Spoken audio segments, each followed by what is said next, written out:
Do we have Patrick with us? Can I ask if our GCA colleagues are ready to make the presentation?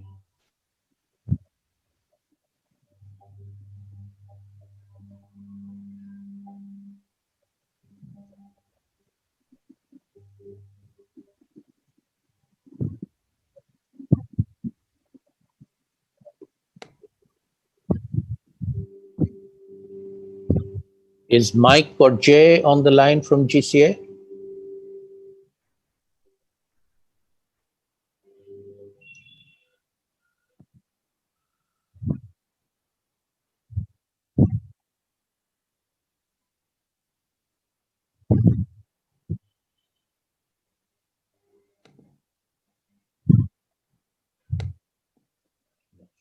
It seems they're having difficulty in entering. Joshua, can you find out if Patrick is Yeah, Patrick wrote that they're trying to connect but having difficulty.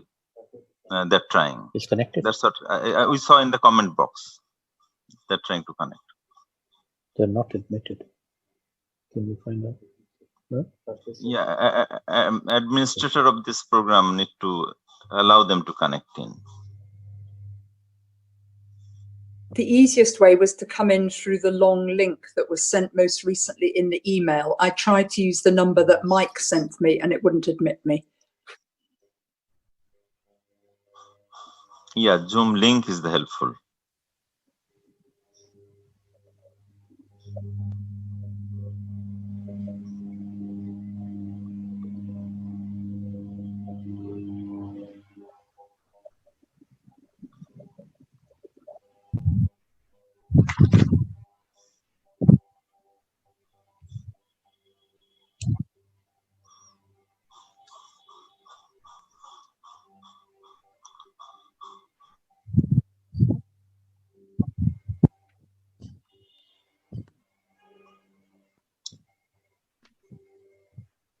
Needs to paste the link onto the chat box. Salim bhai, who is the administrator of this program? Maybe that person can help. Okay, it seems it's sent. I'm trying to do that. I sent the link to Mike Gerling, who seems to be able to this.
Salim, can you hear me? It's Judith.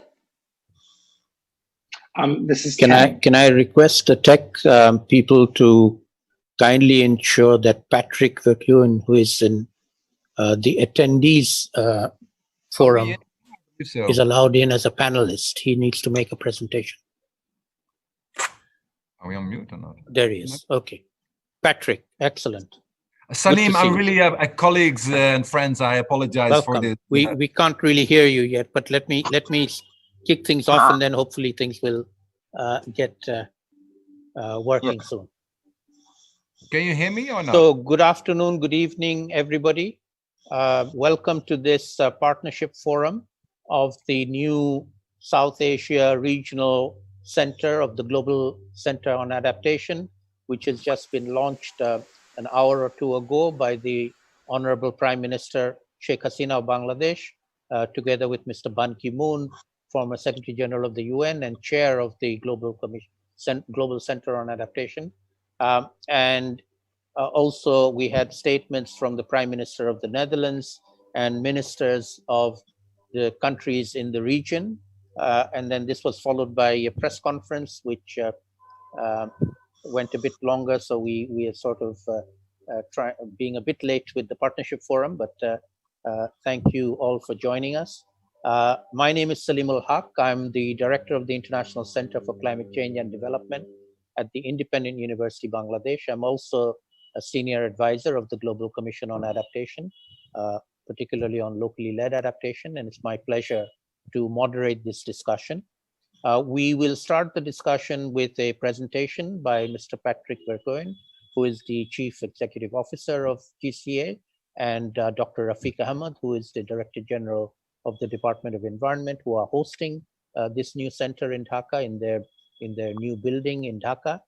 And then we have a very stellar list of speakers from the region, also development partners from Bangladesh, and I hope everybody will get a chance to share their thoughts, but I will request in advance everybody to kindly be brief, because we want to enable everyone to get their say. Please keep it to the headlines, and we will be following up with each of you later to get your more detailed advice as we move the partnership forward. And then before we conclude, we will have a formal launch of a new global youth adaptation network made by Ms. Saima Wajid Hossain, who is the Special Envoy on Vulnerability of the Climate Vulnerable Forum. And we will hear from voices of youth from the globe, the region, and Bangladesh. So without further ado, let me invite Patrick to begin the presentation. Patrick, are you able to do that? If you can hear me, then at least I can make a start of that. Can you hear me? I can't hear you. I can't hear you. We need We can. the administrator to give you sound. We can hear him. We can, yeah. Okay. So Salim, you cannot hear me, but let me just praise you then, given that you can't hear me, for all the extraordinary work which you're doing in this field. Yeah, so before I would like to go into the presentation as such, I just want to make a couple of framing comments. Just also had the privilege to join the leaders segment and the press conference. And I want to start off by, I see that Salim is still wondering whether I speak or not. I want to thank Prime Minister Sheikh Hasina, not only for hosting the leaders segment in the inauguration today and hosting us with the regional office in South Asia, but also for extraordinary leadership on this issue. We have been following the leadership of the Honorable Prime Minister for many years, and in fact, we all stand on her shoulders also during this forum today. Secondly, I also would like to recognize Ms. Saima Wajid Hossain as the thematic ambassador of the Climate Vulnerable Forum. And Ms. Saima, we will hear from you during the partnership forum later in the afternoon, i.e. your evening, about a specific initiative. But your voice is extremely important indeed when we move forward. I know that Salim already has reference to commissioners who are joining here today, Sheila Patel and Dr. Musa. I know there are also panelists will share their views. But I mean, I think it's important to realize and to acknowledge that where we are today with launching the GCA Bangladesh South Asia office is also sort of the follow-up of the work of the Global Commission on Adaptation. And both Sheila and Dr. Musa were extremely instrumental in that. For the risk of not doing a shout out to everybody, I do wish to do a shout out specifically to Mercy. If Mercy is with us, Mercy Tembon, because Mercy was the country director of the World Bank, of course, was with us last year when there was this very important meeting between the Honorable Prime Minister and Secretary General Ban Ki-moon when the idea of GCA Bangladesh was conceptualized, and Judith was one of the strongest supporters already at that stage. I also would like to recognize. Thank you. It's good to see you, Mercy, again. And also would like to recognize Ken O'Flaherty, the COP26 regional ambassador of the United Kingdom, and Judith Herbertson, leading sort of the UK support to the region, but also making the bridge to COP26, this critical agenda next year, which will be preceded by the Climate Adaptation Summit in January. Lastly, I would like to recognize Jamal Sagir, our board member. He was also very helpful in driving the overall agenda of GCA so far, but also conceptualizing our efforts also in South Asia. This slideshow now, I promise to keep it short. Most of you have seen it, and actually I'm very much looking forward to your views of what you think we should be focusing on. But let me just frame it a little bit before I would like to go into the individual slides, basically echoing the key messages which came out of the leader segment and the press conference just now. Secretary General Ban Ki-moon and the Honorable Prime Minister both indicated that the region is most at risk. We know that. It's on the next slide. This is the slide you're very familiar with. Of course, we don't need to go into the details here. But what both Ban Ki-moon and the Honorable Prime Minister said, that when we build back after the COVID situation, we need to take climate change as a central component of our development efforts. I think that's a very important starting point also for our effort as a new organization for South Asia starting today. I think also what Minister Momen indicated, and the Minister from India, for example, is absolutely vital that we share experiences, best practices, what works, what doesn't work, and see how we can bring that to scale. That we see as our sort of modus operandi as the GCA, share experiences and build capacity. In the remaining slides, I want to give a little bit more sort of context of what we think we should do. For us at the GCA, what we would like to get out of this particular meeting is to understand from where you sit what the best use of our resource could be. How can we complement your efforts? It has been said by all ministers during the leaders segment, what is important? Do not reinvent the wheel. If new knowledge needs to be generated, do it together with partners. Hence, government partners and development partners are vital also when we embark on this, as the Prime Minister indicated, historic journey. It also is this sort of recognition with all these distinguished panelists and partners today in this first partnership forum, that obviously there are a lot of interventions already in the region and in Bangladesh. Let's not forget and that we as GCA, we come in and we think we start from scratch, because that's of course would be foolish.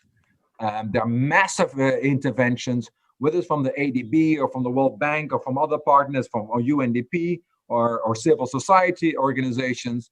I think what we would like to do is to see how can we help support building on these already ongoing efforts and see where there are missing gaps, where we can help connect dots which currently are not necessarily being made. So that's sort of the starting point for what we would like to discuss with you today and also going forward, obviously, when we develop the work program in the coming weeks. And I think Mr. Rafiq Ahmed, the DG of Environment, will speak about next steps at the end of this presentation. It's important to realize this is a South Asia regional office, and meaning we would like to support all governments in South Asia, but it also, at the same time, I think it's fair to recognize the specific leadership of Bangladesh. Ban Ki-moon just indicated also during the press conference, there was a reason why we're in Dhaka. Why? Lots of adaptation actions are happening in Bangladesh. Those of you in this call, you're extremely familiar with it, so we don't have to go into those detail. So we humbly also here to learn from Bangladesh, learn again what is working, which interventions are effective, and how can this be replicated in a sort of a co-creation approach across the continent. Hence, the general sort of approach is, it's the technical interventions matter, policy interventions matter, but also leadership at the top, as we've seen today across the region, is absolutely vital to move forward. I already alluded to it, and Mersa was with us last year. I think Musa can speak to it also with in his intervention. There is this Global Commission on Adaptation, right? It was established 2 years ago. There are over 20 convening governments at the heads of state and government level. Bangladesh is one, India is another, China is another, the Netherlands is another, and there are 3 co-chairs of the commission. The purpose of this commission was, in fact, to elevate the importance of adaptation in comparison with mitigation. It's not to say mitigation is not important, obviously not. We need to do both. I think that's sort of a common understanding which we all have in this partnership forum. But what the Commission did last year, a year ago, today a year ago, they launched a roadmap for action. And what they indicated said, okay, we understand the challenges, but to address them, we need 3 revolutions. Today, for those of you who listened to the leaders event, Secretary General Ban Ki-moon referenced 3 revolutions: 1 on understanding, mainstreaming climate risk in all decision making, 1 on planning, and 1 on finance. And I think that our speakers today will also unpack this in a sort of a joint up effort. Politically, it's important that although the Global Commission was sort of spearheading this initiative, the Commission is sunsetting on January 25. Why that day? That's the day of the Climate Adaptation Summit in the Netherlands. And it is the mandate is given to the Global Center to drive this agenda forward, obviously, and again, in close collaboration with partners, including those joining the partnership forum. Let me just move quickly to the next slide, knowing that my time is very short, given that we have so many speakers with us today. We've heard this I think in most of the remarks so far. The GCA is presented as a solutions broker. It aims to provide at least the critical missing link in international policy architecture that connects stakeholders and drives sort of large-scale initiatives.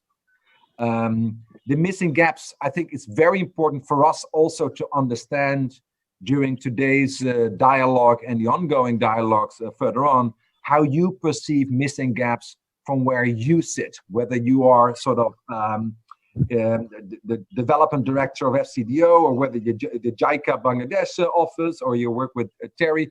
What do you see how we as an organization could really support your efforts? You see on the screen, there's sort of the 3 pillars of the stool which we have developed as part of our business plan for the global GCA, and those are also the pillars where we would like to work with you on in the coming period to operationalize for South Asia. Because for us, it's very clear, it's one thing to launch a new regional office. It's something quite different to have an operational, functional work program with concrete activities, which sense and have an impact on the ground. I would like in the next few slides just give you illustration of the type of interventions which we think could, let's say, encompass the work program which we would like to co-develop with you. But again, your insights and guidance would be much appreciated indeed. Let me just go quickly. You know this, I suspect. There is already there is of course a global headquarters which is in Rotterdam, where I'm sitting today. We also launched last year in Beijing a China office together with the Chinese Premier and the Netherlands Prime Minister and Ban Ki-moon. Next week, in fact, we will launch our Africa office hosted by the African Development Bank. This is to say that although today's dialogue and today's launch is mainly focused on South Asia, and rightly so, we think there is a strong merit to see how we can cross-fertilize the spreading of solutions and knowledge and understanding within the region itself, but also between the region. That's what this slide tries to convey. What we have done to come to the sort of the beginning of a work program for South Asia is to start off with some analysis, some preliminary analysis, building, quite frankly, on lots of analytical work that's being done by those partners here with us today on what are the mega trends for the regions. I mean, we know, of course, that the world continues to urbanize. The numbers for South Asia in urbanization are, of course, extraordinary. You've published on this quite insightful. We also know that there is a significant infrastructure gap. I believe also that the Minister of Environment today spoke specifically about that mega trend. And also the Minister of Finance of Bangladesh very eloquently indicated the need to find financial resources which are commensurate with the scale of the challenge, and that some of these resources needs to come from domestic partners, but others, of course, from development partners, also partly joining the partnership forum today. In our approach to South Asia, what we would like to offer for your consideration is to give a focus on 5 specific areas, and I would like to unpack them briefly in the following slides. And we're very keen to hear your sort of initial feedback in regard. One is on knowledge. Second one on locally led action. Salim, I hope you hear me now, because I mean that's of course a topic which is very close to your heart, including to Sheila, obviously. The focus on nature-based solutions, the cross-cutting area of water, and on climate finance. Let me quickly, focus on knowledge. Let me also do that very brief. I know my time is up.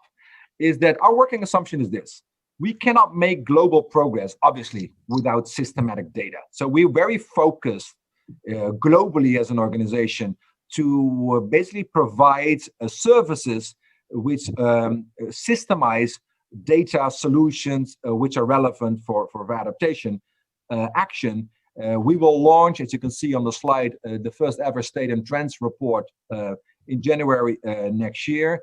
We are committed to work with a whole range of partners to develop that State and Trends report. That's much more detailed there to unpack. And we also will work on a data platform, which will be a tool, in essence, to share not only data at sort of the granular level, but also this demonstrates which solutions are working in what area, jurisdiction, and how they can be replicated.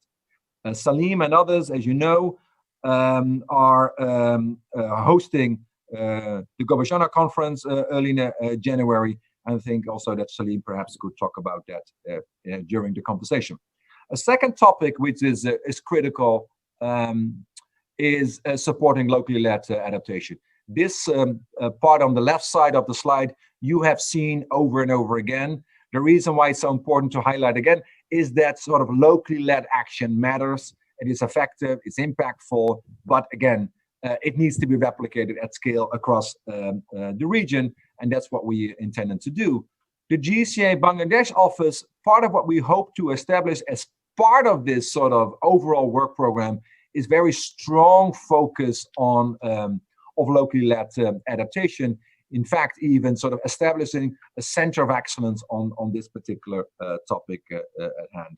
Much more to be discussed on this, obviously, but perhaps we can get into that in the conversation right after.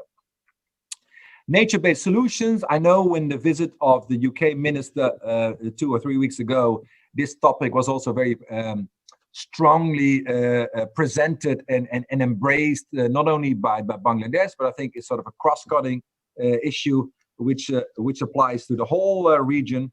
In the Global Commission report I just referenced in the beginning, there is this sort of notion every $1 invested in nature-based solutions has this $10 in return on investments, right? So the logic is, yes, there are costs associated to it, but the return on investments are a ratio which exactly ask for upstream investment in nature-based solutions. We as GCA, in fact, we see nature-based solutions and infrastructure as an integral component in the planning process.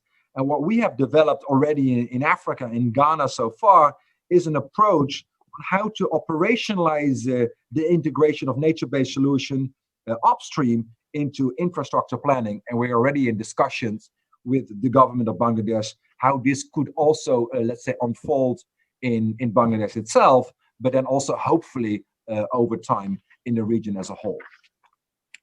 Next slide on, let me just go to the whole slide at one because it's very fancy indeed, is on water. We all know, of course, that water is key for human and economic development. That's sort of an obvious statement. We as GCA, we are developing as we speak a sort of a specific approach where we focus the water interventions on urban areas.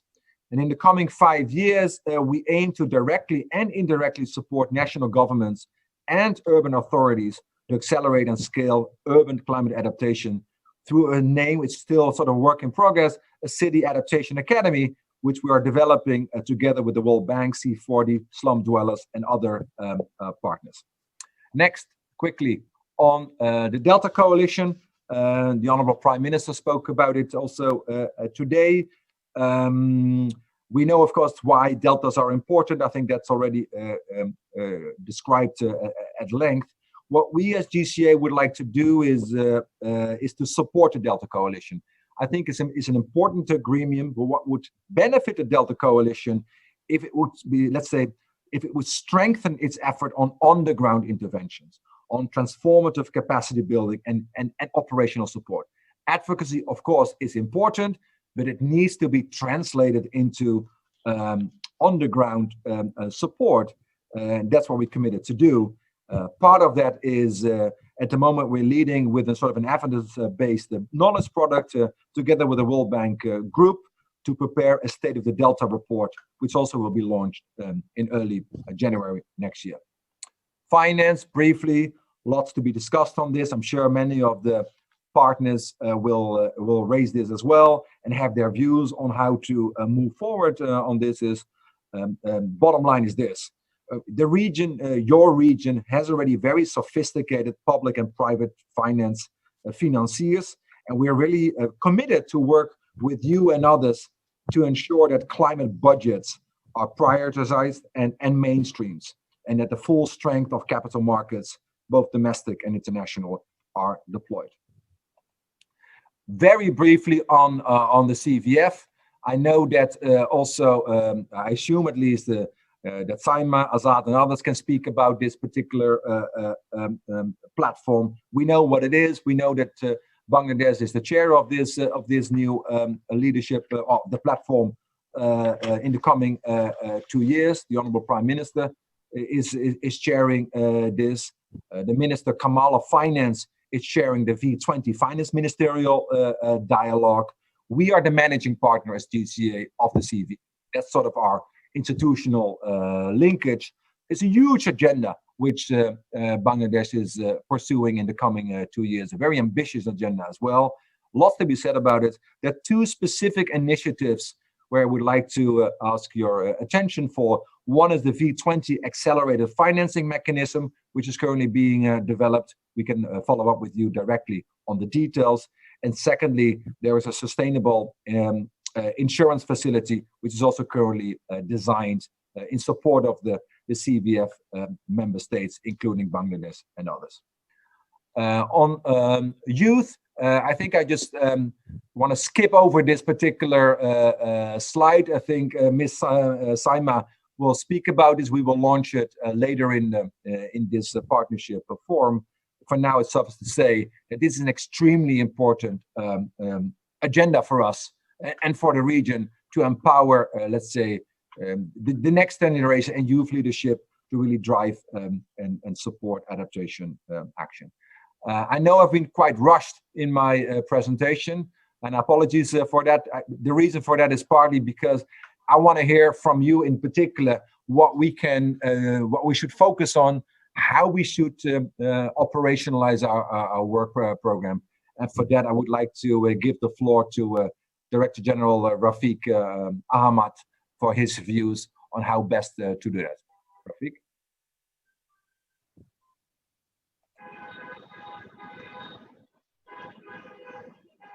Rafiq, are you with us? Yeah, thank you, Patrick. Distinguished panelists and participants, good evening. Thank you for making a detailed presentation on GCA and its work program.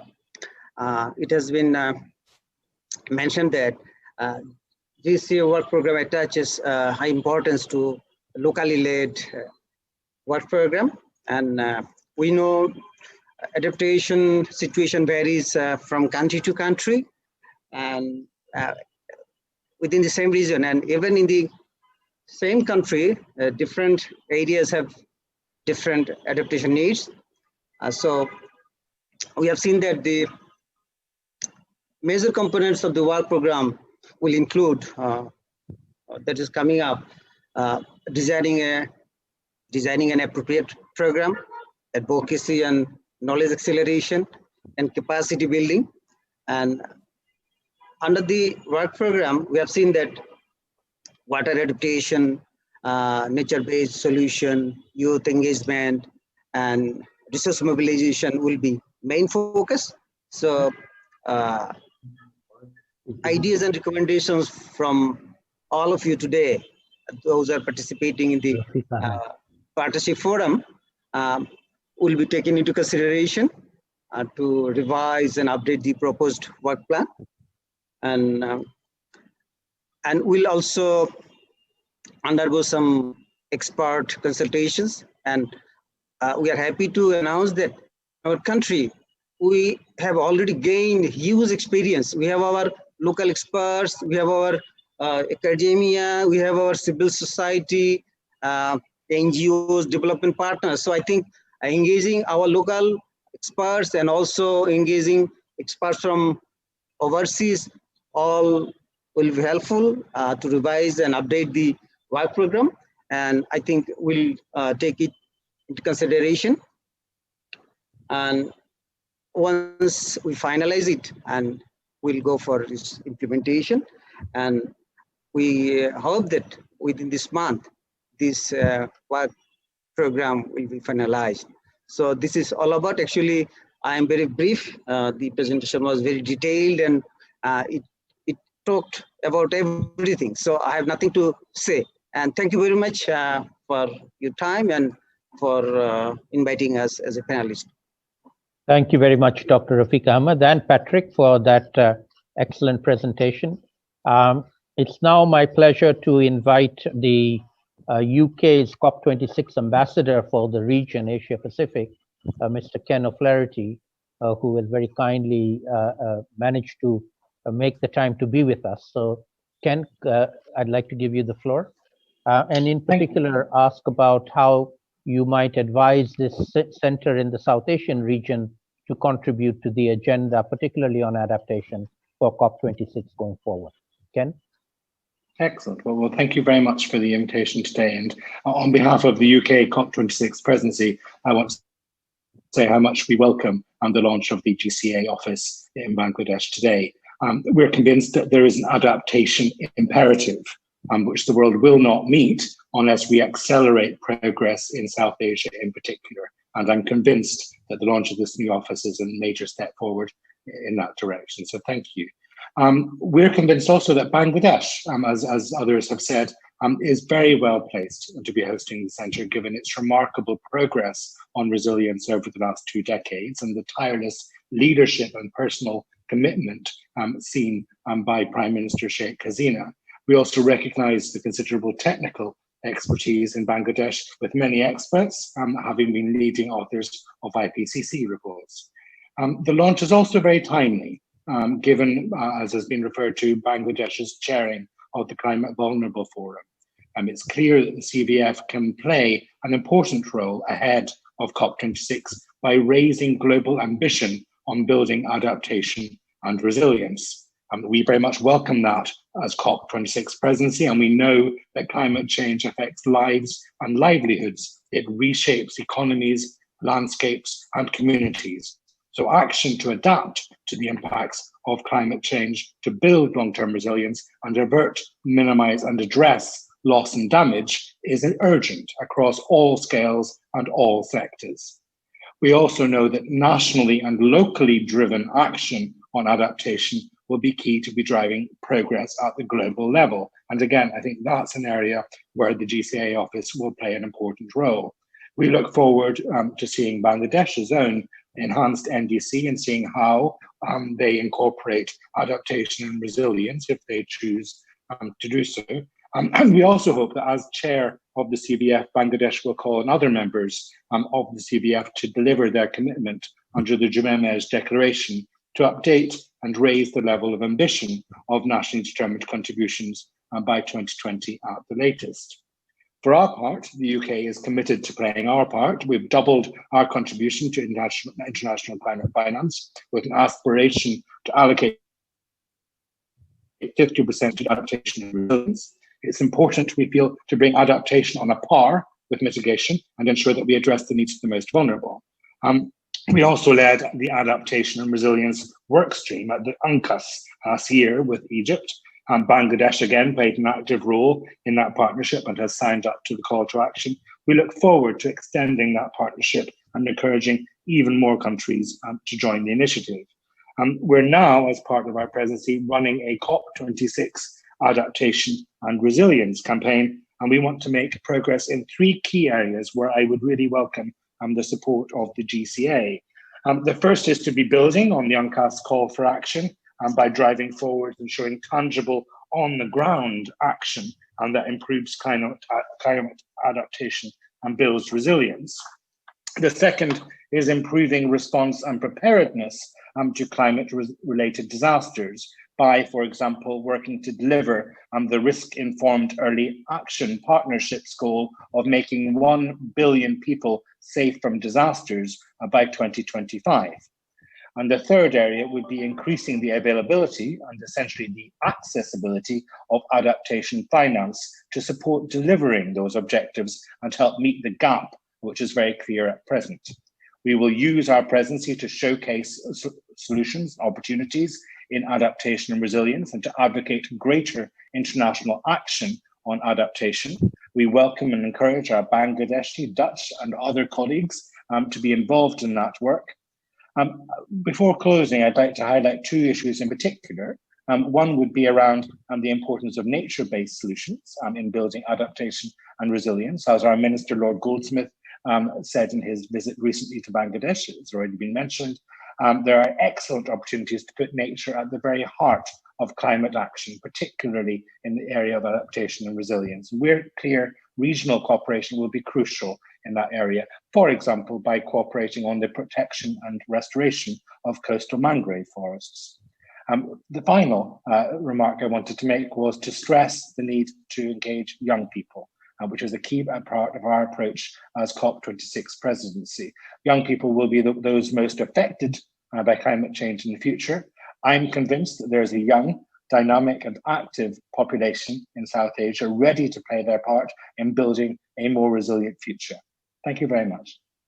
Thank you very much, Ken, for those excellent sharing of information and also advice. I think there's a very strong core of common interest between what we are hoping to do here in the region with this new center and the agenda of COP26. And we've got a good more than just a year to take this forward together.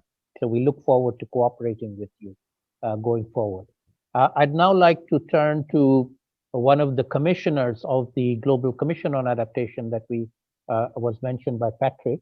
We are very pleased to have with us Dr. Mohammed Musa, who is the CEO of BRAC International, who joins us now from New York. Dr. Musa, would you like to just share some of your thoughts with us?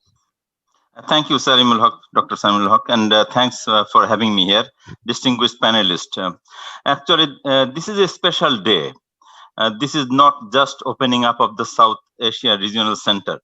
To us, this is a milestone.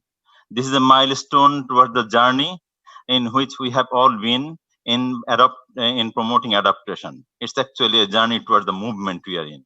So it's great to be able to see that this particular milestone is being achieved. It's also great to see that this South Asian Center is now being set up in Bangladesh. Bangladesh, as you mentioned, Patrick, that has been a leader in promoting adaptation, and there's a lot to learn from Bangladesh for the whole other parts of the world where we are struggling. And therefore, it's great to see that that center is being established there. South Asia, as being mentioned, particularly, that is one of the most vulnerable areas of the world. But within that, if I really want to focus, I would focus that who within South Asia suffer most. We all know it is at the end, if we cut through the chase, it's at the end, it's the women and youth and young girls particularly. They're the one who take major hit, and particularly those who are living in communities with poverty and with social inequality. They are the one who takes most hit. But also, they are the one who plays that leadership role that is most critical in addressing these issues. We have been talking about this nature-based solution, but eventually it comes down to locally led actions. And those locally led actions are often at the hand of women and girls at the poor and marginalized communities in all parts of the world, and definitely in South Asia. So it's great that this movement is happening. I hope and I believe that this regional center would add value and empower those women and girls and their families and their communities and their societies to really play the role that they are playing in order to advance this adaptation process. In this regard, I would like to mention, since I'm also representing NGOs as well as BRAC within the Global Commission on Adaptation, I would like to mention that in BRAC in Bangladesh, we started an initiative called Climate Bridge Fund. It's a partnership fund between the German financial institution KfW and BRAC, with support of the government of Bangladesh, by which we are able to really mobilize resources to the hand of the local community groups, community leaders, community-based organizations, who in turn can play the role of promoting local actions, locally led actions, and local initiatives to promote nature-based solutions and other associated initiatives. This particular initiative will be generating a lot of learning and knowledge. I believe, therefore, there will be connection between this regional center and this Climate Bridge Fund, so that we can learn and enrich, and then can use that as one set of knowledge among many sets of knowledge that regional center will house, and then that could be shared widely. To take it further forward, with the help and partnership with ICAD and Slum Dwellers International, we are taking this model from Bangladesh to 10 other countries of the world, beginning with some Asian and African countries. And hopefully, eventually, that will generate a lot more learning. And those knowledge will be coming back and will also feed into this whole process. At the end, together, it's a knowledge partnership that's quite critical. That's a value you want to add, in addition to mobilizing financial resources and other political support that is needed to empower the local communities and promote local lead action. So if I want to emphasize one point, what would we expect from this center is actually support locally led actions even more meaningfully, through resourcing, through knowledge promotions, and through partnership building, so that eventually at the grassroots level, the initiative that we are taking at global and regional and national level can trickle down to the people who are really handling this issue by taking their own leadership. I thank you very much for having me here. It's a great moment, exciting moment. I would like to really nurture this moment and by working together in future. So best of luck and thank you very much once again. Thank you very much, Dr. Musa, and for your thoughts. I would like to make a note for all our speakers coming up to kindly keep their remarks brief, because we have a long list of speakers and we'd like to hear from everybody. I will now turn to some of the speakers from the region, some experts and officials from governments who have very kindly agreed to join us. I'll start with Bhutan, where we have Ms. Tenzin Wangmo, who is the chief of the Climate Change Division in the National Environment Council of Bhutan. And as many of you may know, Bhutan also currently chairs the Least Developed Countries group in the UN Framework Convention negotiations on climate change. Can I give the floor to Madam Tenzin? Thank you, Dr. Salimol. Excellencies and distinguished panelists and all the participants. So good morning, good afternoon, and good evening. It is really a great pleasure and also honor for me to participate at this GCA South Asia Partnership Forum, organized as part of the launch of the regional office of the GCA for South Asia. The region, as all of us know, is home to 1/4 of the world's population and suffer the most from natural disaster, climate-induced calamities. Millions of our people are exposed to drought, heat waves, flood, tropical cyclone, irreversible biodiversity loss, melting of glaciers, drying up of water sources, sea level rise, and many more. So as the most vulnerable region in this world, we are facing a very truly unprecedented situation. The countries are dealing with multiple shocks from both the COVID-19 pandemics and also the climate crisis. It is also evident that climate crisis coupled with the pandemic will push millions of our vulnerable people further into poverty and derail substantial socioeconomic development that we have gained over the years. And also, science is quite clear that without urgent action, impact will get worse. So therefore, adaptation to the adverse impacts of climate change and building resilience is very, very critical and priority for us. But just as COVID-19 pandemic, no single country can fight this crisis. And it is also very important and imperative that COVID-19 recovery measures are completely in line with inclusive, greener, and climate resilient pathway. Most of us in this region are faced with daunting challenges of implementing adaptation actions, including not having locally relevant data and information, technology, sustainable finance, weak institutional linkages, and many more.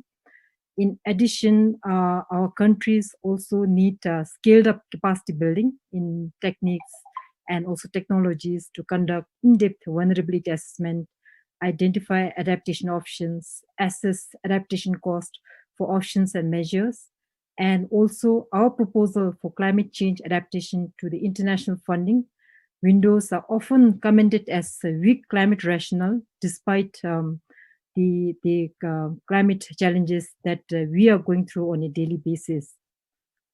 So the establishment of GCA regional office, I strongly feel that is the right approach to reach out the global services to the needs and priorities of the national government.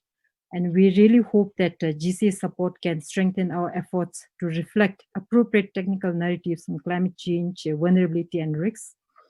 So having regional office in Dhaka means bringing services closer to the national and local government.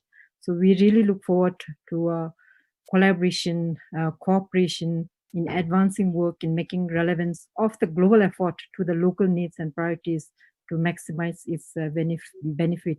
So I would like to once again thank the government of Japan, the government of Bangladesh, and also the GCA for inviting me to share my thoughts for at this partnership forum. So thank you very much. Thank you very much, Madam Tenzin. So I would now like to move to India, and we have a very distinguished participant, Dr. Ajay Mathur, who is the Director General of the leading think tank in India working on climate change, TERI, based in Delhi. They also organize the Adaptation Futures Conference, which was supposed to be this year, but because of the pandemic has been pushed back to next year. So can I give the floor to Dr. Ajay Mathur? Ajay?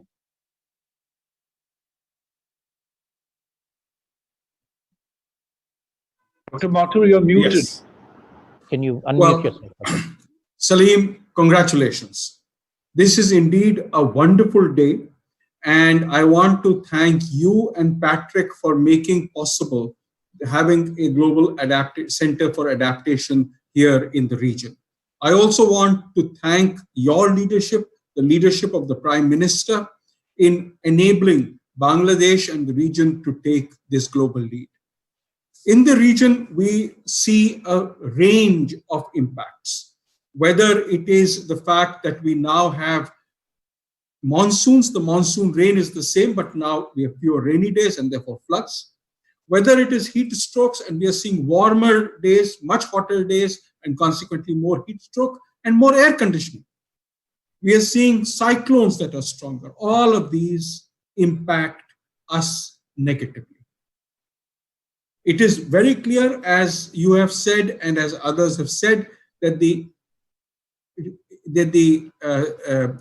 we need to address these at the local scale. There is no one-size-fits-all recipe. However, in order to build this in, we do need to cooperate. We do need to learn from each other. We do need to enable partnerships to form through which the experiences of one can go to the other. Salim, you talked of the Adaptation Futures Conference 2020, which unfortunately will happen in 2021. We are going through a series of webinars to keep alive the interest in adaptation as we move towards COP26. And we hope that the Adaptation Conference in Netherlands and then the Adaptation Futures in Delhi would keep the area alive and for us to have a huge amount of discussions. I think the key issue is, what is it that we change? Whether it is in terms of planning so that you take return floods being at 60 years instead of 100 years, whether it is about planning buildings so that you have better ventilation so that you don't have heat strokes. All of these are issues that we need to bring into communities and into local laws. What is the best process? I think we are learning this together. I think through learning from experience and partnering with experience is the way ahead. I warmly welcome each one of you to the Adaptation Futures 2020, physical part of which will happen in 2021. And I warmly welcome the Global Center for Adaptation in Bangladesh, with the hope that all of us will come closer in order to share our experiences as well as our problems in ensuring that adaptation is successful and it improves the quality of life of our people. Many, many thanks. Many, many thanks, Ajay, for those kind words and your offer. And I'm sure many people will be very interested in participating in the Adaptation Futures going forward. Now that everything is going online, it becomes more easy to participate nowadays without having to fly to Delhi for the meeting. However, I'm not going to let you off that easily. Hopefully, by the time we do Adaptation Futures, we will come to Delhi. We will come to Delhi, yes. So let me now move to another Ajay, who is Ajay Mathema, who is the principal of the School of Environment of the University of Pokhara in Nepal. Ajay Mathema, are you with us, and can you kindly unmute yourself and take the floor? Thank you very much, Professor Salim Haq. Distinguished panelists and participants. First, I would like to congratulate Global Center for Adaptation as well as Bangladesh, Dhaka, for establishing this very important climate change body there for South Asia region. I'm pretty sure, Bangladesh have been, taking the lead, coordinating with all of us. And this body there in place, we can more effectively carry on with our activities. I would like to, pick up from the point that Professor Patrick has made, that that GCA wants to start carry on working from building on what has already been done. I think that's the important remark made by Professor Patrick Yen. If you look at Nepal, there has a lot been done. Napa National Adaptation Plan was there, and it was further developed into local adaptation plan. There has been climate change budget code to ensure that certain amount of budget is spent on climate change. A lot has been done at the center level, at the top level, as well as there has a lot been done at the grassroots level as well. At the local level, lot's been done to address climate change. What we can build on is we have those knowledges.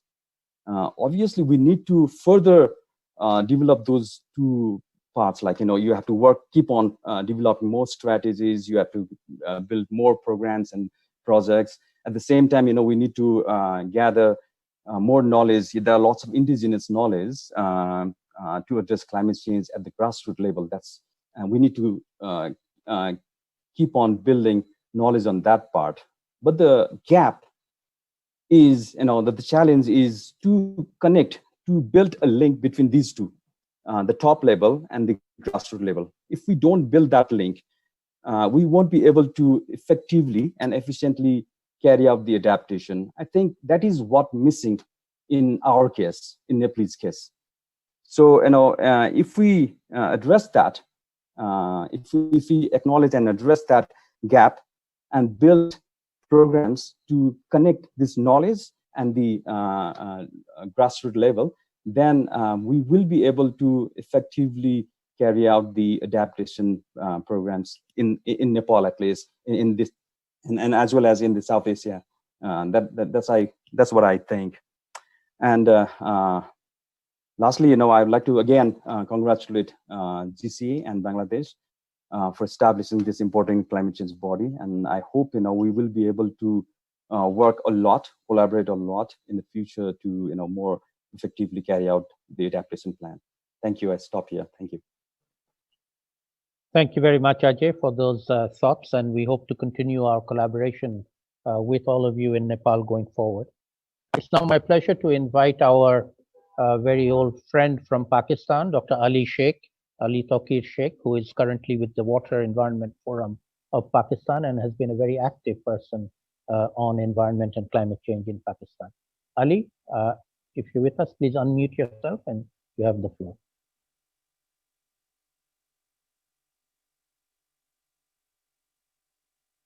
Ali Sheikh, are you there? Can you hear me?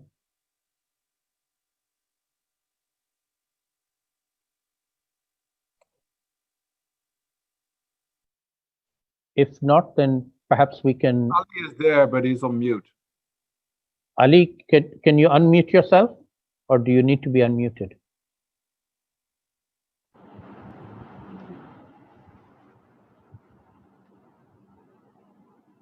Ali?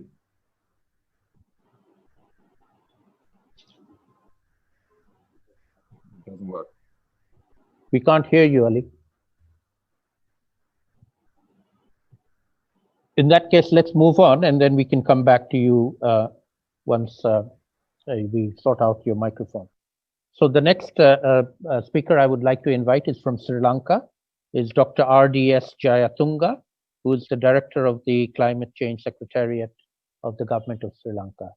Dr. Jayatunga, could you unmute yourself and take the floor? Oh. Ali, have you got your microphone working? We can't hear you.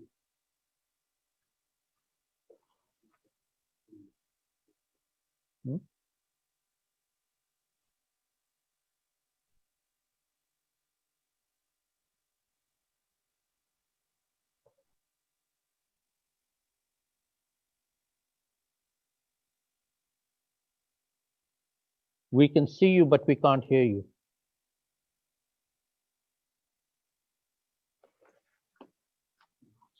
Yes, go ahead. Ali?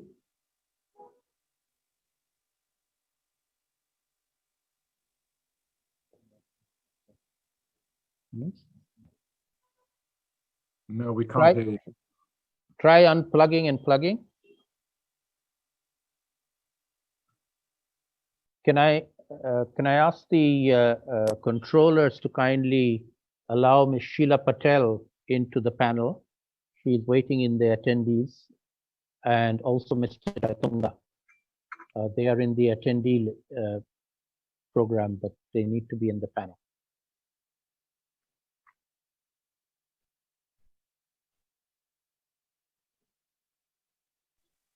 Perhaps we can just move on. Ali, we'll try and get back to you later once we sort out the. So let me now invite Professor Ainun Nishat. Nishat, are you with us? Professor Nishat is Emeritus Professor at BRAC University, Bangladesh. He is a former Vice Chancellor of the university. He is one of our most eminent water and environment specialists in Bangladesh. Always a pleasure to listen to him. Professor Nishat, are you with us? Can you unmute yourself? Yes, good evening. Hey, go ahead.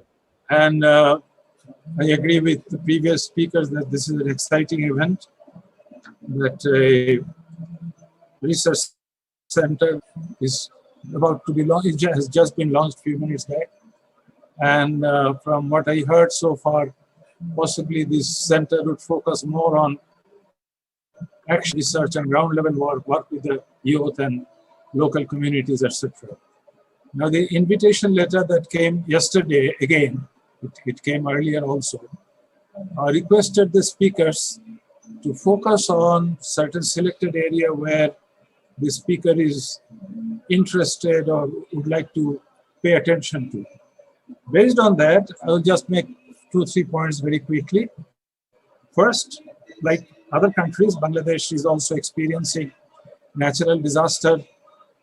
The intensity and frequency of those are higher. And about Bangladesh, I always jokingly say that God has made Bangladesh his practicing ground on natural disaster or experimental ground. We have all kinds of natural disaster, excepting one, which is the volcanic eruption. And the problems related to flood and drought and riverbank erosion and others, the people have been facing for centuries, and that prompted the British rulers earlier, back in 1833, to formulate the disaster management policy in the form of famine code. So we are used to disasters, but now the disasters are happening untimely, and disaster ministry is also trying to follow the global principle, that is DRR, disaster risk reduction. So under disaster risk reduction, especially as with climate change, the disasters, nature of the disaster are going to change. Like this year, we had a very long period of flooding. For the last 5-6 years, we did not have sufficient rainfall in the peak of monsoon. So we need to anticipate, we need to prepare the community, we need to build capacity to face this sort of natural disaster. So anticipation would be a useful area to work on. We have good modeling capacity on floods and cyclones and storm surges. But point is, are these results of models and forecasters transmitted to the local communities in a language they understand? I may understand, but not the local community. That's a big problem. The second area I would like to support is go for research in agriculture sector, especially to ensure food security. Because more flood, more drought, more riverbank erosion, more cyclone would mean food shortage and crisis. Bangladesh, became a food exporter. This year we are talking about food import. And the other area where I would like to focus is the coastal belt, where salinity is on increase. We need to go for ecosystem-based approach, go for afforestation. But saline water is a big problem. Possibly we need to borrow technology from advanced countries and bring them here. And the people in the coastal belt are really suffering. Salim, I stop here because time is short. Thank you very much, Professor Nishat. Always good to listen to you. Let us try Ali again. Ali, can you try unmuting your microphone, see whether it works this time?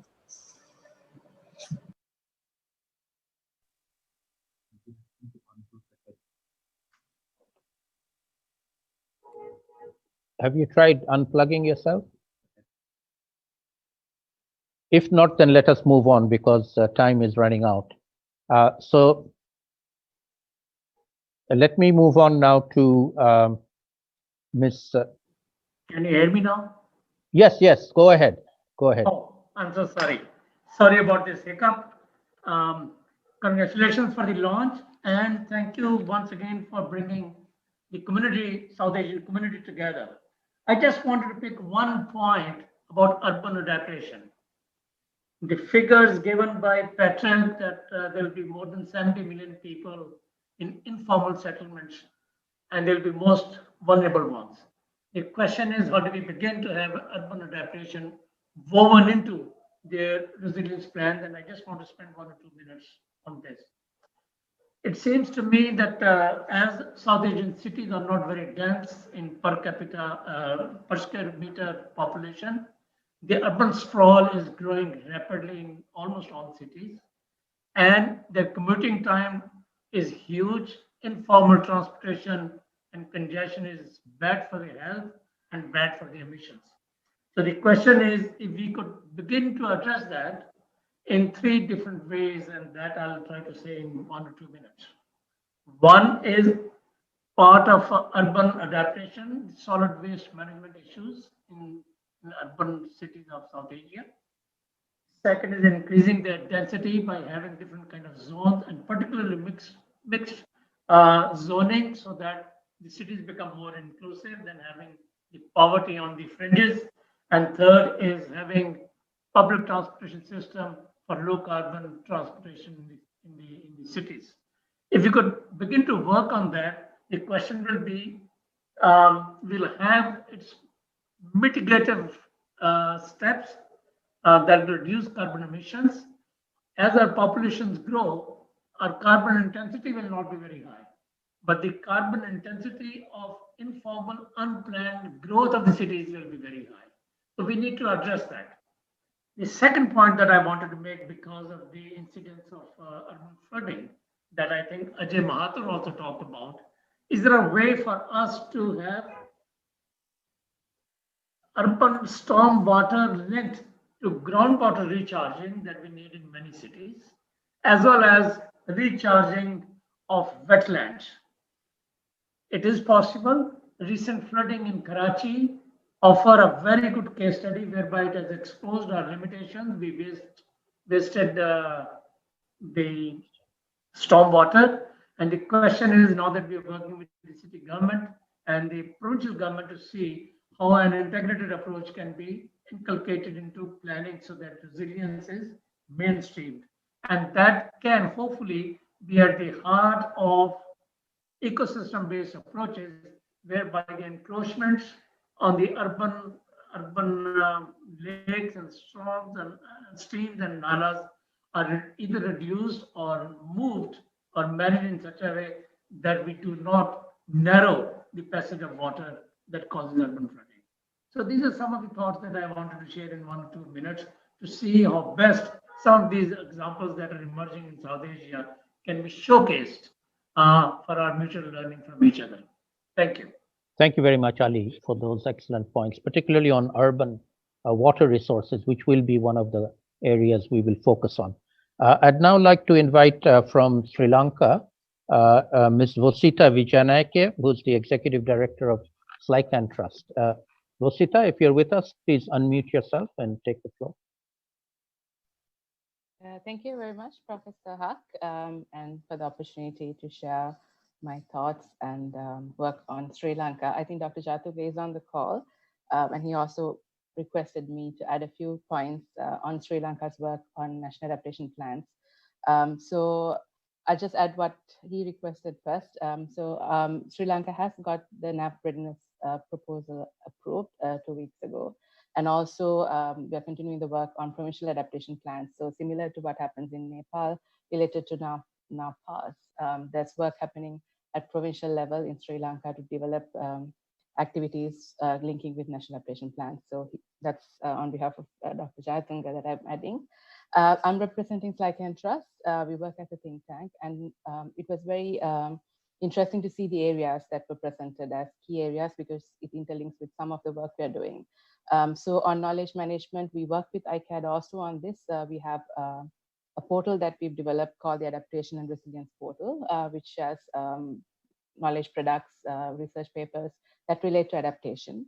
And then we also work on climate displacement and migration, climate-induced migration as a priority area for us. Most of our work linked to climate risk transfer, which connect with climate insurance, disaster insurance, so which was also another component that you highlighted. And something very close to our heart is the work that we do with youth, because Sly Can Trust, which is now a think tank, used to be a network of youth in 2009. So it initiated as a youth entity that moved into a legal entity. So we work on youth education, empowerment of youth, livelihood development through ecosystem-based adaptation, for example, mangrove restoration that we do, and linkages with gender focus as well as sustainable development. We work in Asia as well as in other continents. We work in Africa as well. We're working on NAPS and NDC processes at regional level in some Asian countries and in Africa. And we also recently published work on NDC review assessments, which connect 3 countries, Nepal, Bangladesh, and Sri Lanka, where ICAD was also a partner. So these are a few things that I would like to put out at the moment for 4 minutes, and I hope you have a very thank you very much, Rosita. Really appreciate your coming in on that. So I think we've had a more or less a round of our regional representatives, and we've got a very good mix of advice and feedback. I'd now like to invite some of our development partners who have kindly joined us as well. I'll start with Judith Herbertson, who is no longer the head of DFID. She's now FCDO, the new name. I'll have to get used to saying that. And Judith, please, you have the floor. Thank you, Salim. Distinguished panelists, good evening. And many congratulations to the GCA and to Bangladesh. I was really delighted to witness the launch of the regional office today with so much heartfelt political support from across the region. It was wonderful to hear Ban Ki-moon as well explain that the choice was made to locate the office in Dhaka due to Bangladesh's first-in-class approach to adaptation and resilience and its political and intellectual leadership. For Bangladesh and the region, the GCA is going to bring analytical and organizational support right to the heart of the coalition of government, academic institutes, locally led organizations, young people, and development partners. And the focus on locally led adaptation is very welcome. There is just so much capacity in communities and drive to build their own resilience, but this needs to be matched with funding and expertise in local government to achieve the transformation needed. For the UK, tackling climate change and environmental degradation are Category 1 priorities, particularly given our leadership of COP26. And as the Foreign, Commonwealth and Development Office, we have robust plans to support the scale-up of climate action across Asia. Firstly, a regional programme for Asia focused on adaptation and resilience with some support for clean energy. Secondly, central funding, including from the Green Recovery Challenge Fund and the Blue Planet Fund, to support cleaner air, reduce plastics pollution, and support climate-smart agriculture. And thirdly, a bilateral programme here in Bangladesh with 3 pillars. Firstly, on policy, knowledge and influencing to build capacity in local government, to implement the National Adaptation Plan, to integrate nature-based solutions and solidify the UK-Bangladesh academic partnerships, and to build youth leadership in the next generation. Secondly, innovating and testing new approaches to renewable energy, energy efficiency, alternatives to fired bricks, the quality of recycled plastics, solar-powered incinerators for medical waste, and solar mini-grids. And thirdly, scaling up proven solutions in the most vulnerable areas that combine the use of salinity control, flood management, multi-crop production systems, and off-grid renewable energy. But we're only a small part of the solution. South-South, North-South, South-North collaboration is core to success. And we envisage a partnership with Bangladesh that goes well beyond aid and brings together expertise from all groups to solve these common problems. We have a serious and passionate champion in Lord Goldsmith, and a high priority for the UK is to explore how to expand the uptake of nature-based solutions, measure their impact, and development for urban areas. So once again, many congratulations. We look forward to working closely with you all over the coming months and years. Thank you, Salim.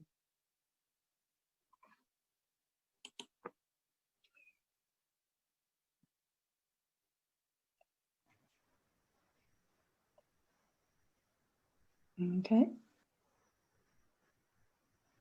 But let me now move on and invite. Thank you very much. Let me now move on and invite Dr. Mercy Tambon, the country director from the World Bank, whom we saw a little earlier when Patrick was speaking. Mercy, are you with us? Please unmute yourself and you have the floor. Yes, good evening. Good evening. And distinguished officials and participants in this wonderful occasion of the launching of the Global Safe Adaptation here in Bangladesh. It's exactly 1 year when this was discussed here, and we are here actually translating that decision to action. Congratulations. As we all know, Bangladesh is a global leader in climate change adaptation and risk management. And I'm very happy that the World Bank has been a long-standing partner to the government of Bangladesh in these efforts in helping to reduce risks and disasters and strengthening the country's resilience. From the very first project that we supported in 1972, the Coastal Area Rehabilitation and Cyclone Protection Project, till today, the aim has always been towards an integrated approach to adaptation through investments in structural and non-structural interventions. We supported the largest program on multipurpose disaster shelters, rehabilitation of embankments, coastal infrastructure, community-based early warning systems, strengthened hydrometeorological services to deliver information and services to communities and we finance agricultural recovery, afforestation programs, and long climate change and disaster risk planning. The current program that we have comes up to the tune of about $3 billion for climate adaptation, climate change, and disaster risk management, water and environment, and agriculture. In February this year, just before the pandemic, I was fortunate to travel to the coastal regions of Bangladesh, which many speakers have referred to this evening. Here I saw firsthand the vulnerability of people living in the front lines of climate change. I was fortunate also to visit the Sundarbans, one of the largest mangrove forests of the world, which has contributed to the resilience of coastal Bangladesh. I met with communities who are beneficiaries of the World Bank's embankment projects, and they actually have benefited from coastal boulders through embankments, hydraulic structures, and protective works to protect them and their assets, as well as improve agricultural productivity. I visited multipurpose disaster shelters where communities had taken shelter during the recent cyclone. These shelters serve as schools throughout the year and provide refuge during disaster events. Through the ongoing multipurpose disaster project, we are financing 550 new shelters and the rehabilitation of 500 coastal districts. Throughout my visit, I was so heartened to see how appreciative the members of the local communities and beneficiaries of bank-supported projects were of these government interventions. I was greeted by the farmers who are now able to significantly increase their cultivation of their land, female watch keepers of their forestation programs who now have a livelihood of opportunities, school children and school officials and elected public representatives. I was also very pleased to see how the representation of women in the local government in these areas. The key messages I came away with was that infrastructure such as embankments have enhanced their resilience to cyclones, tidal and storm surges, and salinity intrusion. The embankments have also increased agricultural productivity, allowing communities to grow their own crops, at least 3 crops a year. Before they used to do only 1. Afforestation programs have provided protection to the embankments and provided livelihoods for the coastal communities. These embankments have enhanced connectivity of the people living along the boulders. Children from distant villages can go to school, and similarly, people can now move to health centers and markets. However, the people still complain that there is still a huge need because there is continued erosion as the climate changes come through. The messages from these communities in terms of increased climate vulnerabilities from cyclones, tidal and storm surges, and salinity intrusion are loud and clear. And the World Bank is committed to support the government of Bangladesh in addressing this and through the protective works of embankments, access to evacuation, as well as resilient roads, water supply and sanitation, energy, irrigation, especially amidst future climate change. As we continue to support Bangladesh in this critical area, we at the World Bank look forward to working with all of you, stakeholders gathered here today, to jointly develop innovative cross-sectoral solutions that can rise to the challenge. Finally, let me take this opportunity to appreciate the excellent initiative of the Global Center on Adaptation. The challenges posed by climate change are so immense that this requires global coordination and collaboration on an unprecedented scale. Institutions like the GCA will play a vital role in this regard, and the World Bank is happy to collaborate. Thank you very much. Thank you very much, Mercy, for that very, very excellent offer from your side and the many things that you're already doing. We look forward to building on in a partnership going forward. I'd now like to invite Mr. Manmohan Prakash, Country Director of the Asian Development Bank, to share some thoughts. Manmohan, if you're online, please unmute yourself and take the floor. And thank you, Dr. Salim, and thank you very much for inviting us to this very, very appropriate and an interesting event. First of all, on behalf of ADB, I would like to congratulate the government of Bangladesh for hosting the regional office of the Global Center on Adaptation in Dhaka. Bangladesh has rightly been chosen as it is in the front line for climate adaptation with some excellent work.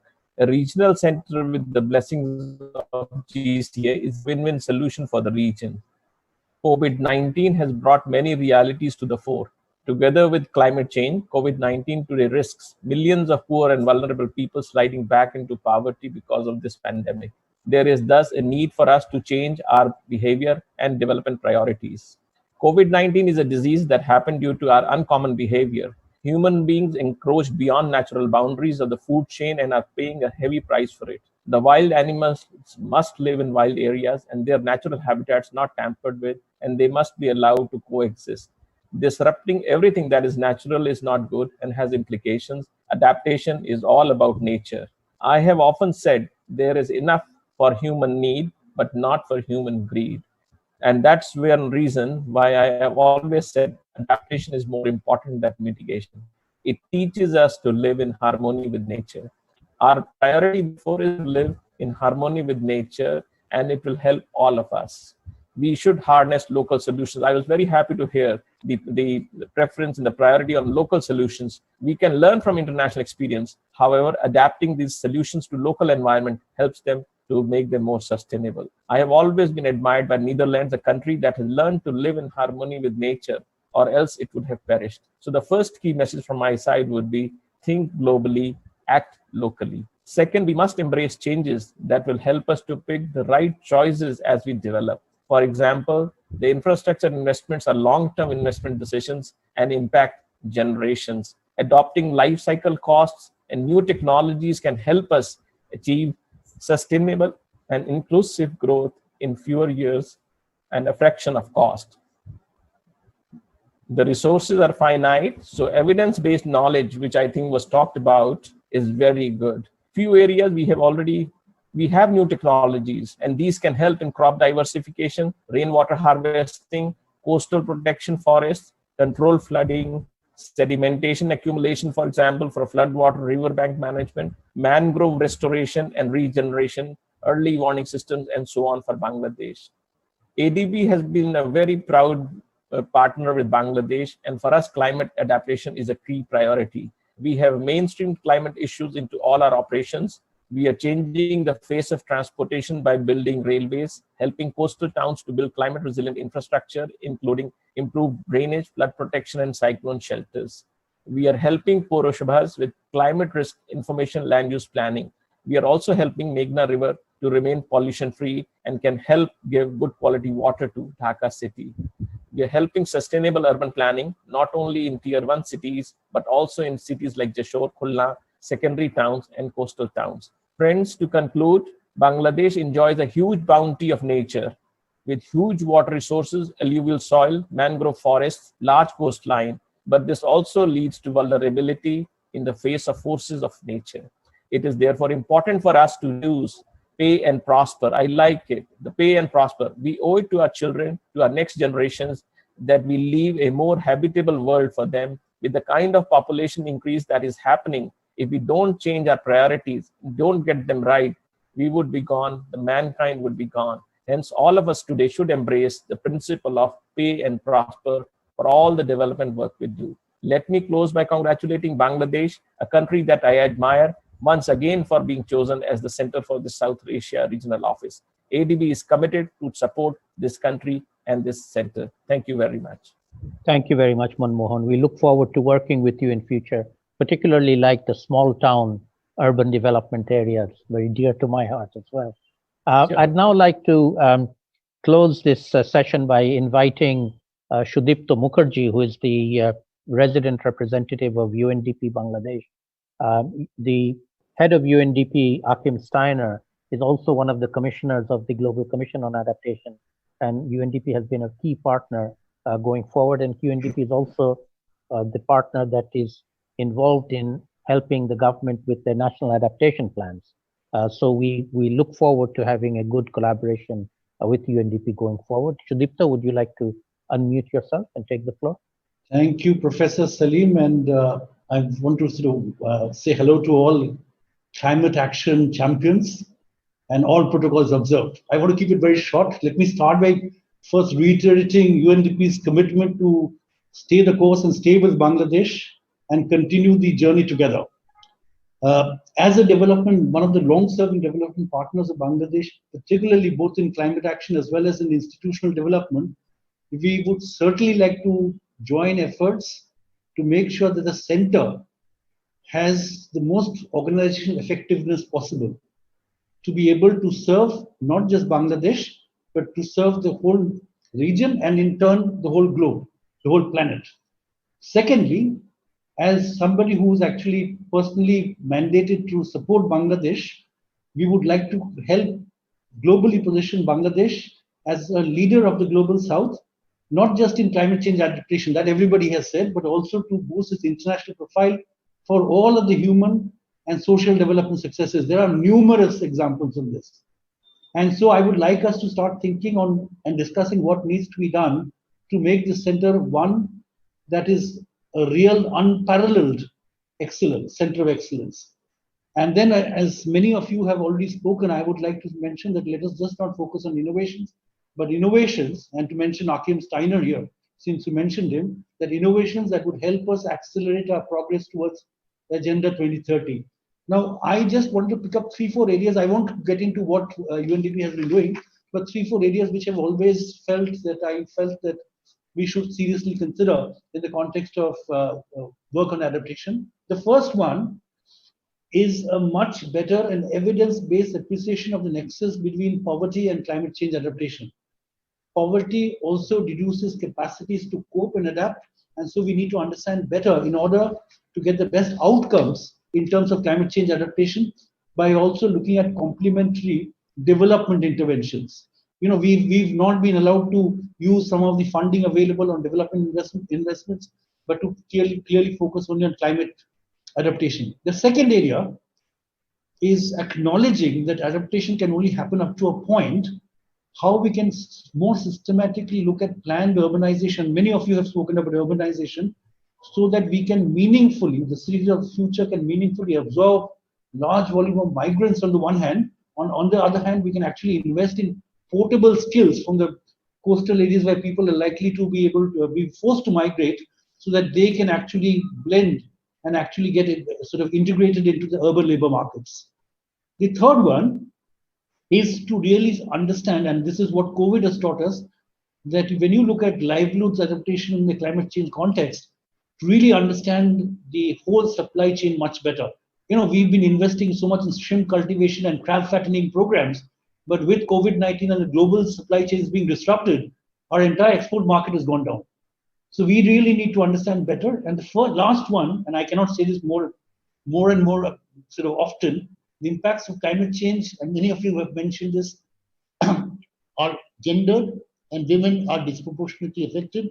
And yet, when we really plan adaptation programs, we really don't necessarily design them keeping women in mind. So I think that these will be 4 points from me, and I once again congratulate everybody and commit UNDP to be with you throughout this journey. Thanks very much. Thank you very much, Sudipto. That was excellent. I am aware of the time running out on us, so I'm going to call it quits on this section of the program. My sincere apologies for those of you who weren't able to speak. We will definitely be following up with you and have one-on-one conversations with you in the coming days, so please don't feel left out. I would now like to move over, thank all the speakers and presenters for this session, and now move on to the final session of this event, which is the launch of the Global Youth Adaptation Network, which I will invite Ms. Saima Wajid Hossain, the Special Envoy of the Climate Vulnerable Forum, to announce, and then we have a few representatives from global, regional, and national youth who will say a few words as well. Ms. Saima Wajid, if you can unmute yourself, and please take the floor. Thank you, Dr. Haq. Good evening, everyone. It is a real pleasure to be here this evening and to listen to the wonderful comments. It's been a mind-opening learning experience for me, as it isn't my area of expertise, and I have really enjoyed all of the comments and the very insightful information. It isn't my area of expertise, but it's certainly something I'm very passionate about. Just the whole topic, and how welcome that has been the concept of opening the GCA office over here, highlighting the needs of communities in the South Asia region. I hope that, given that we are the most populated part of the world and the most vulnerable in so many ways, that we can not only learn to help ourselves, there will be opportunity to help other communities around the world. My task over here is to really launch something that I'm very passionate about. It's about young people and what they need. Within this whole climate conversation and the climate movement, young people have never been more important. They play an extremely important, critical role, and their voices really need to be heard, because after all, it is their decisions right now, but also what is going to impact them the most in the future.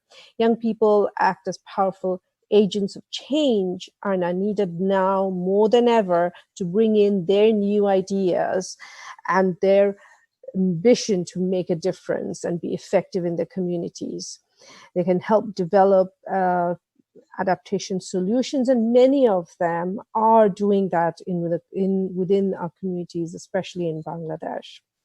What we really could use is scale that up to make it more meaningful, to help it generate evidence because all of their creative ideas that come from this generation, they are the ones who are experiencing the impact of climate change. And we see that especially with the current COVID situation, how much more that they are impacted. In some ways, they're physically perhaps more immune to being well, but ultimately it is affecting their education, their employment opportunities, their mental well-being. So therefore the youth are and should be in the forefront of finding sustainable and effective solutions and help all of us. The youth in developing countries particularly are the ones who are more negatively impacted because we don't have a lot of infrastructure and support mechanisms already in place that would mitigate some of these challenges they face. So given that they are the most impacted, we hope that their voices would be taken on to the, have more opportunity to reach a global stage, that they will help us further the cause of the initiative.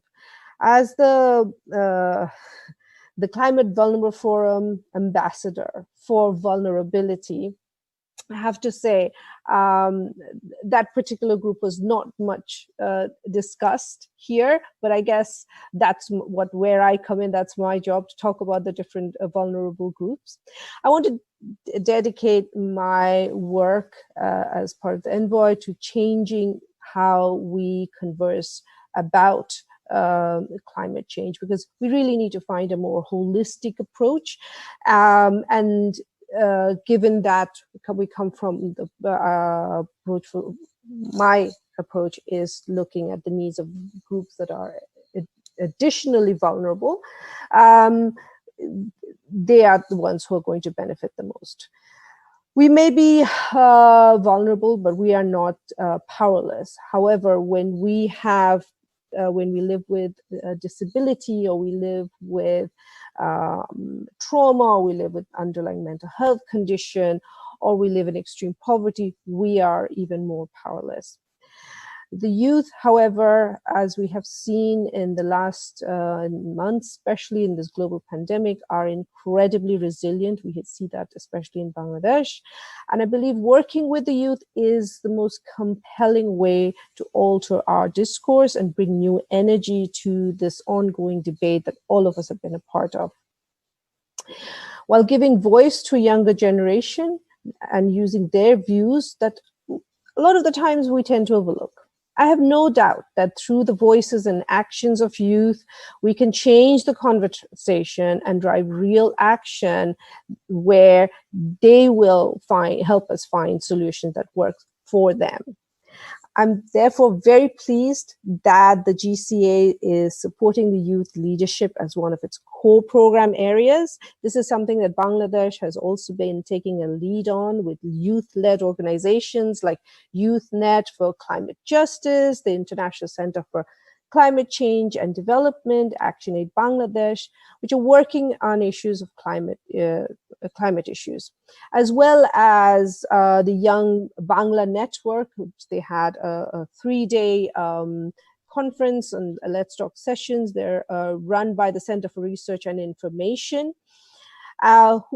And this group network of young people engage in not just issues of climate change, but they deal with issues of health, disability, social inclusion, employment, sports and culture, things that they directly impact them in their community. And it's tremendously amazing to learn about all of the innovative things that they have come up with.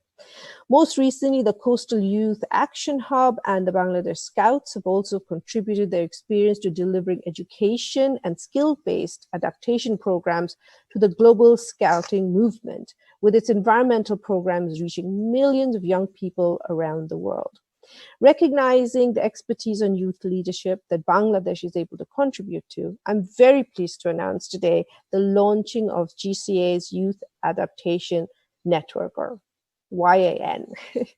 I wish I could hear the claps. I think we're missing that reinforcing, but it's wonderful to see Here we are. The Well done. YAN will act as global umbrella platform to engage, empower, and amplify the role of young people around the world, including here in Bangladesh and across South Asia in the whole adaptation agenda. As the thematic ambassador for vulnerability, I hope YAN, as an active part of GCA, will be a platform helping to expand the discourse on vulnerability, especially highlighting the needs of persons with autism, disabilities, those with psychosocial challenges, and those who've survived traumatic experiences, that have stemmed from climate change. I hope it will bring forward the voices that are affected, the experiences of not only the victims, but survivors who have demonstrated resilience and fortitude. By creating an environment where young people are engaged as equal stakeholders in climate adaptation actions, incorporating mechanisms that connects other issues affecting overall well-being, and providing them with opportunities to learn from one another through participation in a global network. The YAN will translate knowledge into action and advocate for adaptation to be accelerated at the national and global level. Following today's launch, global consultations led by young people will bring together over 2,000 leading youth thinkers, doers, and campaigners from across the world to develop a youth-led call to action. This will be delivered to global leaders at the Climate Adaptation Summit on the 25th of January in 2021 in the Netherlands. Now I'd like to speak directly to the young people who've joined us at this evening. I wish you, all of you, and the YAN every success. This is your future to shape. You represent our hope and in achieving the fundamental changes that is needed to safeguard our planet. So all our hopes are pinned on you. You have to show us the way. You will always have me as an ally, and I hope to work together and achieve great things. Thank you so much. Great. Thank you very much, Ms. Ayman, for those wonderful words of encouragement. Now we will hear very brief comments from several youth, one representing global youth, the second representing the region, and then thirdly, the national. So let me invite Joshua, representing the Global Center on Adaptation in the Netherlands. Joshua, please unmute yourself and take the floor. Hello, Professor Salim, and everyone. Thank you very much. It's been an honor and it's a revolution, actually, to be here today and to see the launch of the Global Youth Adaptation Network and the consultations that will follow soon. I would like to say that over the past few years, we've seen a significant momentum that put attention on young people, but the challenge has been the diversity of young people, that there's so diversity in the needs of young people, depending on the country, the background, and all the peculiar challenges that young people face in different parts of the world. And hence, the consultation for the GCA Youth Adaptation Network has been co-designed with young organizations and youth networks at the regional level to make sure that we don't miss out on any details which are particularly tied to geographic regions, to languages, and to institutional structures at the regional level that prevents or sort of we could tap into that to enhance youth engagement. So with that, I really want to encourage every young person to take advantage of this.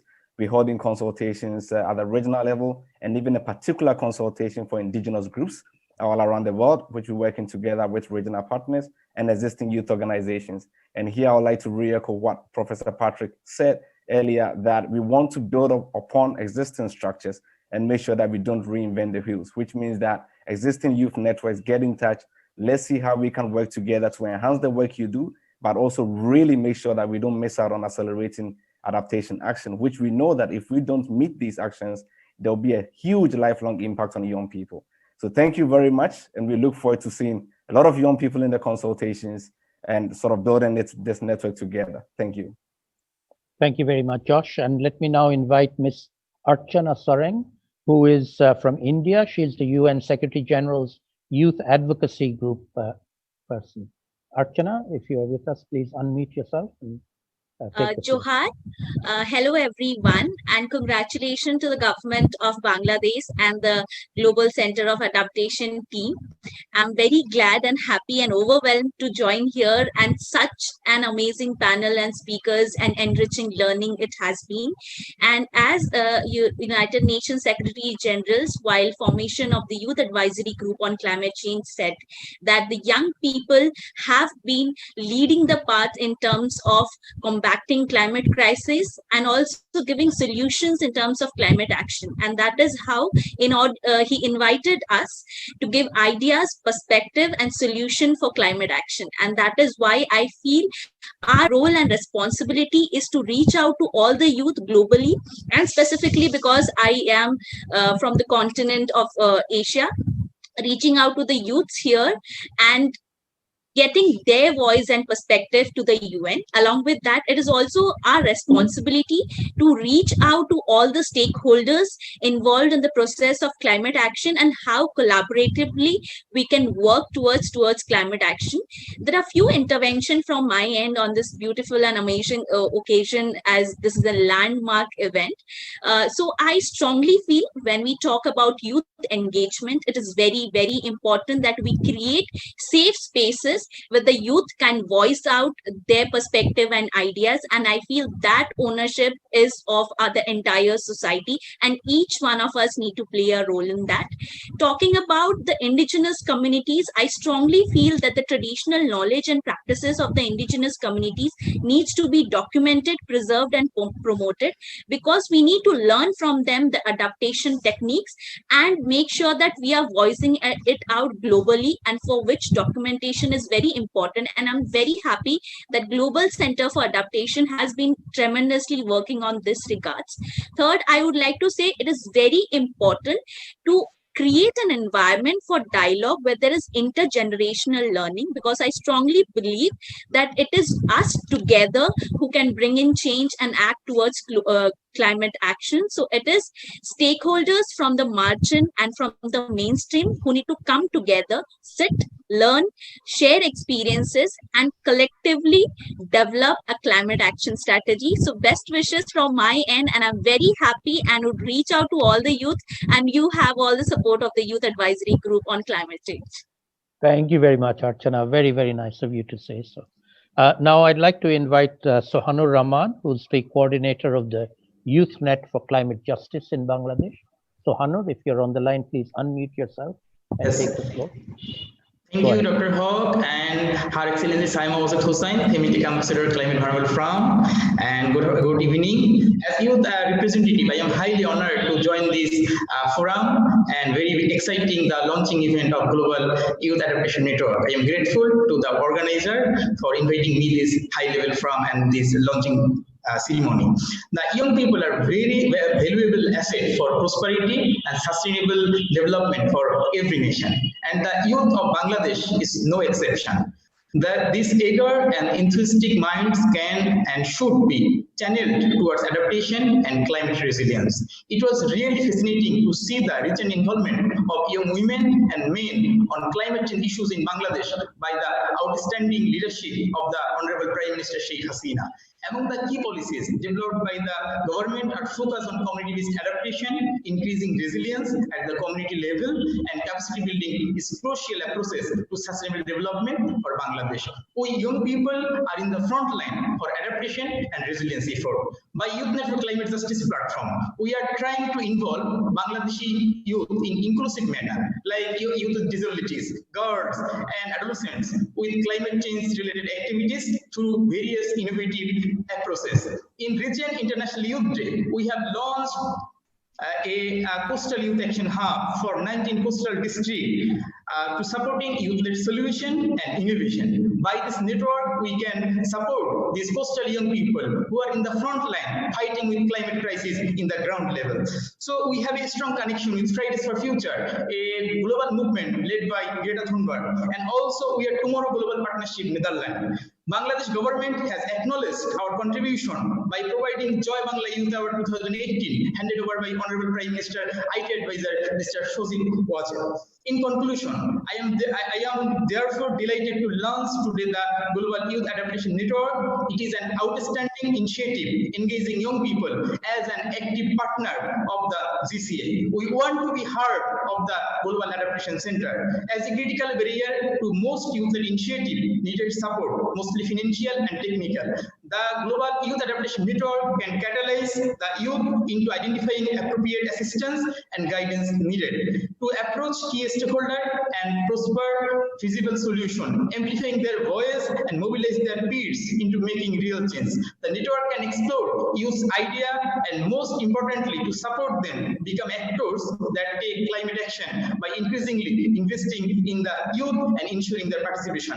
Like the Honorable Prime Minister Sheikh Hasina's speech at the last COP, let me repeat what she said.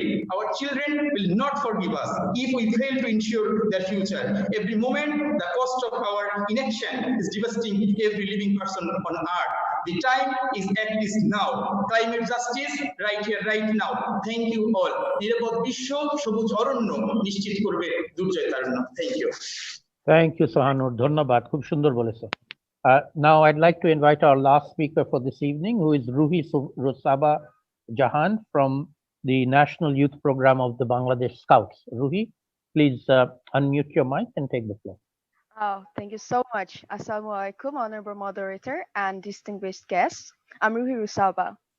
It is a great honor to be joining you here today as a youth representative of Bangladesh Scouts.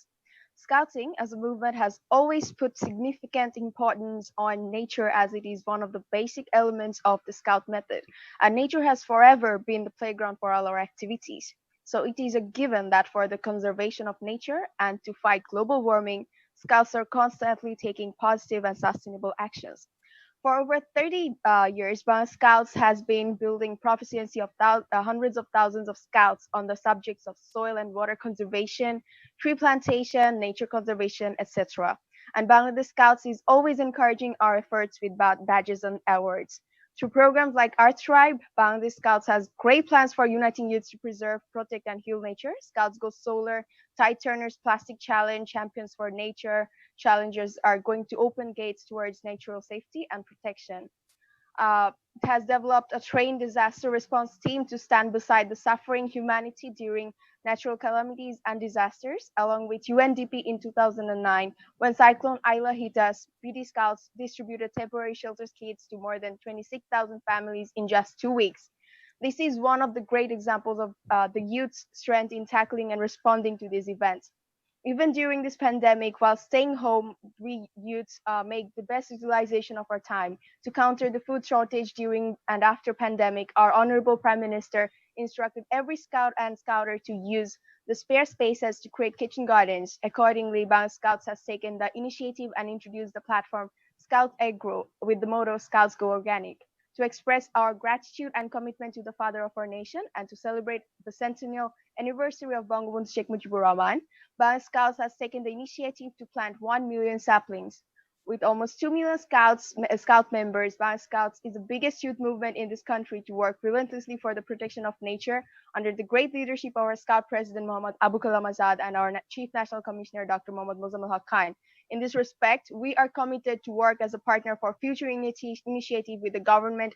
Special thanks to GCA and Ms. Saima Wazid Hussain as our friend for launching this youth adaptation network that will connect enthusiastic youths from all over the country to set an example before the world.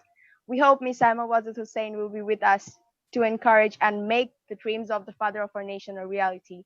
Thank you again. Best wishes to the Global Youth Adaptation Network for the journey ahead. Long live Scouting, long live Bangladesh. Thank you very much, Ruhi. That was excellent. Thank you. I think we are now coming to the end of our program. But before we end, let me just share a couple of thoughts, and then I'll invite Mr. Al-Razi from the Ministry of Environment and Forest to conclude this session on behalf of the government of Bangladesh. So first, let me pick up on the youth issue. As you've seen, we have some brilliant young people. And to me, this is the future of this country. And it gives me huge amount of faith, not just Bangladesh, but the entire region. The young people of our region are going to be the solutions of the climate problem. We, the adults of this generation, are leaving behind a huge problem on their shoulders. but I have absolute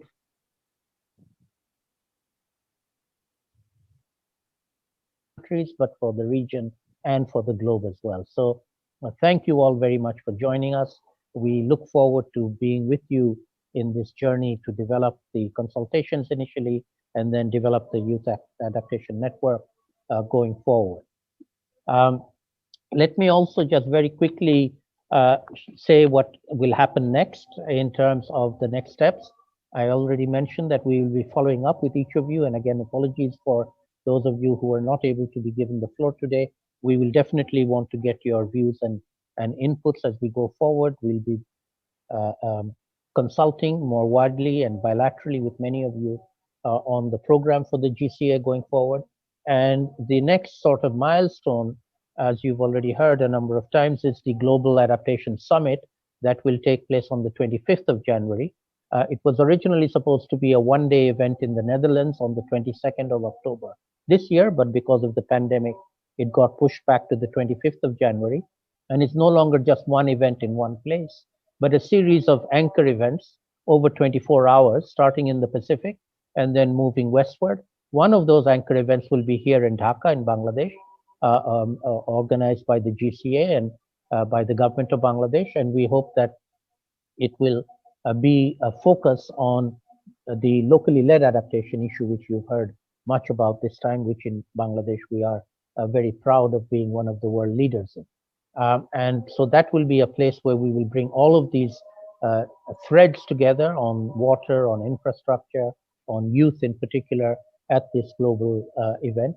And prior to the global event on the 25th of January, my center in Bangladesh, the International Center for Climate Change and Development, will be hosting a 4-day annual Gobeshona event. Gobeshona for our non-Bangla speakers is the Bangla word for research.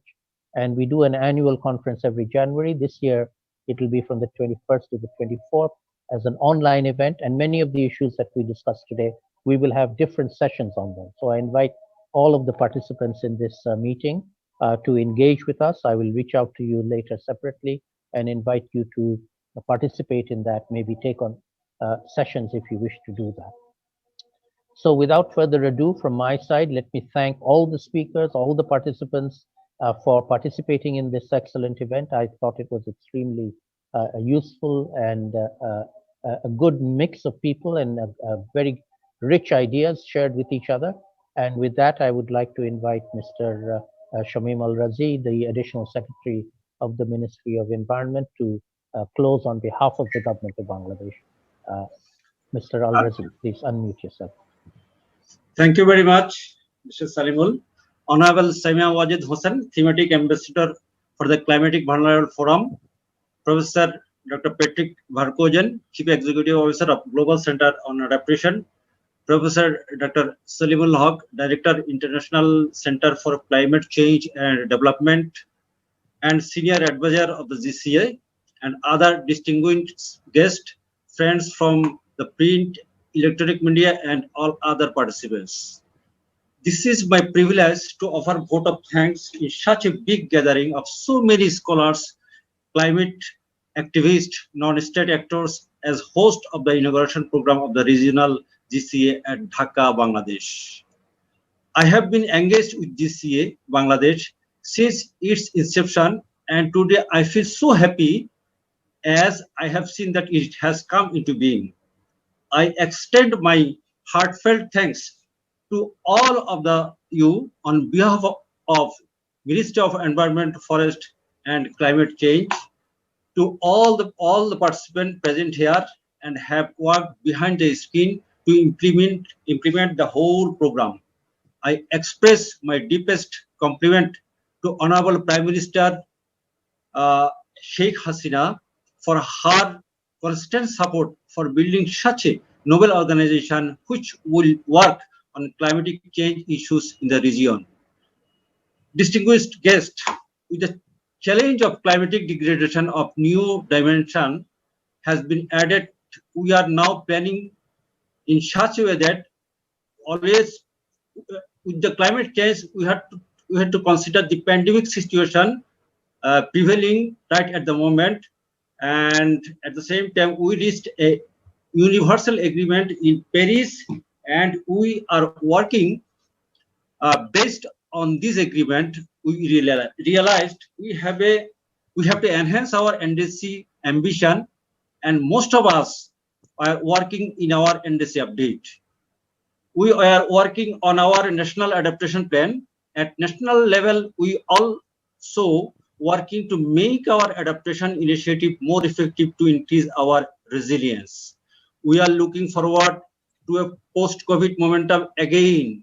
For that reason, the engagement of youth, I believe human beings with their knowledge and wisdom shall be able to reverse the climate change impact in the foreseeable future.